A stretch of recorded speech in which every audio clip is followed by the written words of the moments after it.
What if the dodo wasn't foolish?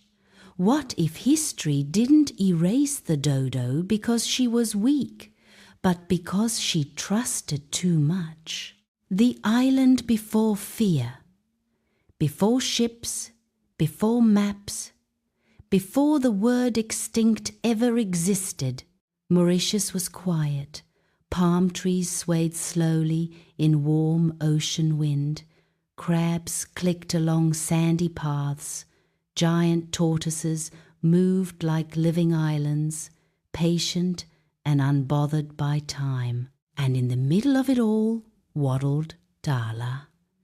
Darla the dodo was round, soft-feathered, and endlessly curious. Her grey and white plumage puffed in the sunlight. As she hummed gentle tunes, she made up herself songs without words, only feeling. She did not run from shadows, because shadows had never chased her. A world without predators. On the island, danger had never needed teeth. Darla lived among creatures who believed in space, patience and peace. The giant tortoises shared shade. The parrots shared news. The lizards shared warmth. Why would anyone hurt another for no reason? Darla once asked Grandmother Shell, the oldest tortoise on the island. Grandmother Shell blinked slowly. Because some worlds forget how to wait. Darla didn't understand. Yet, the arrival, the day the ships arrived, the ocean looked wrong. Tall wooden shapes cut across the horizon. The wind carried unfamiliar sounds, metal clinking, voices sharp and hurried. Darla tilted her head. Visitors meant stories. She waddled closer to the shore, her feet leaving soft prints in the sand. The humans saw her and smiled. Trust. Darla had never learned fear, so when humans offered food, she stepped closer. When they reached out, she did not pull away.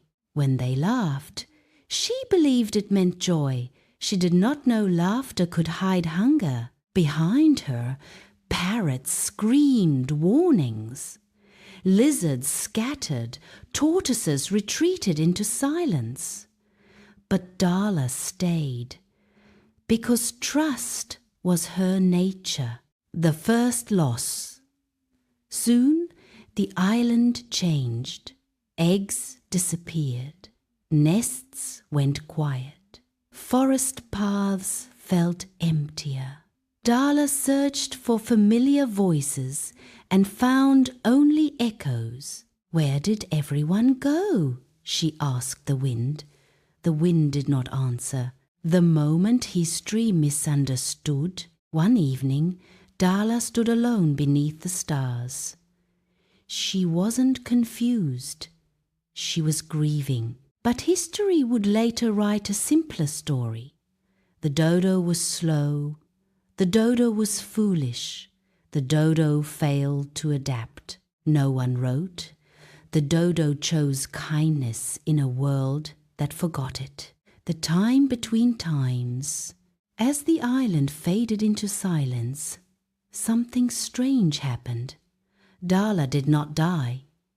Instead, the world folded. Light bent, sound stretched. Time slipped like sand through invisible fingers. Darla opened her eyes and the island was gone. A strange new world. Darla awoke in a place filled with glass, metal, and glowing screens. A museum. Her own skeleton stood nearby, labelled neatly behind glass.